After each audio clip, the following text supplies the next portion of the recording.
শক্তিগড়ের অথেন্টিক আর প্রপার জায়গাকার ল্যাংচা কলকাতায় খেতে চান? কলকাতাতে শক্তিগড়ের অরিজিনাল যে ল্যাংচা আপনি খেতে গেলে আপনাকে ল্যাংচা বাজারই আসতে হবে। এগুলো সব শক্তিগড় থেকে মেড হয়ে আসে। এটা 15 টাকা পিস, আর এটা এটা 12 টাকা পিস, আর এখানে আছে আমরা 20 টাকা পিস। 20 টাকা পিস রেগুলার মাল আসে, রেগুলার শেষ হয়ে যায়। মিহিদানা সীতাভোগ আমরা তো বর্ধমানেই বিখ্যাত, এটা আমাদের মিহিদানা। আচ্ছা, এটা কি দাম আছে মিহিদানা? এটা আমার 300 টাকা কিলো। 300 টাকা কিলো। সীতাভোগও পাওয়া যায়, এই মুহূর্তে নিয়ে শেষ হয়ে গেছে। সীতাভোগ 400 টাকা কিলো। মোটামুটি 400 টাকা কিলো। 400 টাকা কিলো ঘিয়ে ভাজা। এটা গোলাপ জাম, ক্ষীরের গোলাপ জাম। কি ওখান থেকে আসে না না, এখানে তৈরি এটা গোলাপ জাম এখানেই তৈরি হয়। আমরা আমাদের ফেমাস আইটেম আছে সর ভাজা, খুবই পপুলার। রসে ডুবানো সর ভাজা, এটা আপনি অন্য কোথাও পাবেন না, আমাদের কাছে এটা আছে গুড়ের রসগোল্লা, এটা 12 টাকা পিস। চিনির রসগোল্লা 10 টাকা পিস। মেন যে জিনিস আমরা শক্তিগড়ের যে বিখ্যাত ল্যাংচাটা আমরা শক্তিগড় থেকেই আসে। তো দেখুন, শক্তিগড়ের ল্যাংচা আমরা তো সেই কবে থেকে শুনে আসছি শক্তিগড়ের ল্যাংচা। এবার শক্তিগড়ের ল্যাংচাও কিন্তু মানে একটা ক্যাটাগরি আছে যে কোন দোকানে ভালো কোন দোকানে মন্দ। সব দোকানেই যে ভালো হবে সেটা আমি বলছি না, কিন্তু কিছু ফেমাস দোকান আছে, কিছু অথেন্টিক দোকান আছে যাদেরকে কিন্তু চোখ বন্ধ করে ভরসা করা যায়। তো আজকে যেই জায়গাতে এসছি, এটা শক্তিগড়ের ল্যাংচা কলকাতায় বসে খাচ্ছি।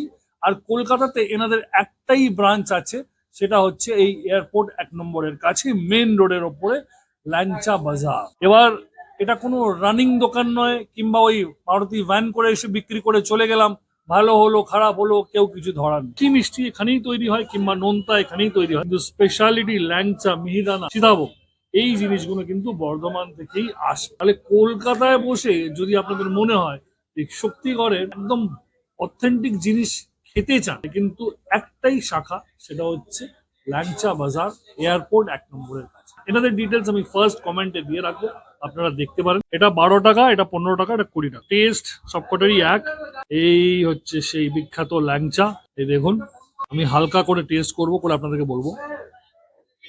মাল এসছে আর কাউন্টারে যাচ্ছে, কাউন্টার থেকে কিন্তু প্রচুর ভিড় আমি দেখলাম, ঢোকার সময় বিক্রি হয়ে যাচ্ছে। আমরা রানিং এ যখন যাই, শক্তিগড়ে দাঁড়াই কোনো সময় হাইওয়ে থেকে যাওয়ার সময়, যে কোনো দোকানে ঢুকে যাই, ল্যাংচাগুলো চিটচিটে মিষ্টি হয়, মানে একদম এত বেশি মিষ্টি যে খাওয়াই যায়। প্রথমেই বলে দিচ্ছি যে এটা কিন্তু হালকা মিষ্টি। যেরকম আমরা কিন্তু আগেকার ল্যাংচা, মানে যে কোনো ঠিকঠাক ল্যাংচা আমরা খেতাম, সেগুলো যেরকম হতো, ঠিক সেই ল্যাংচা কিন্তু আমি অনেকদিন পর এই ল্যাংচা বাজারে এসে কিন্তু খাচ্ছি। এটা ট্রাই করতে পারেন, আমার খুবই ভালো লাগলো। এনারা যেটা বললেন যে দেখুন দাদা, আমরা বাকি মিষ্টি যখন এখানে বানাই এটাও বানাতে পারতাম, কিন্তু ল্যাংচার কারিগর আর ওখানকার এই খোয়া ক্ষীর, বাকি যা ইনগ্রিডিয়েন্টস আছে, এগুলো কিন্তু আমাদের এই একটা ফ্যাক্টরিতেই তৈরি, যার জন্য আমরা ওখান থেকেই আনাই। বাকিগুলো কিন্তু সব এখানে তৈরি। মিহিদানাটা দেখতে পারেন, যেরকম বর্ধমানের মিহিদানা হয়। যে এখানকার লাঞ্চটা খেলাম, একদম হালকা মিষ্টি, সেরকম ট্যাকটাকে মিষ্টি নয়, আর খেতে খুবই অপূর্ব।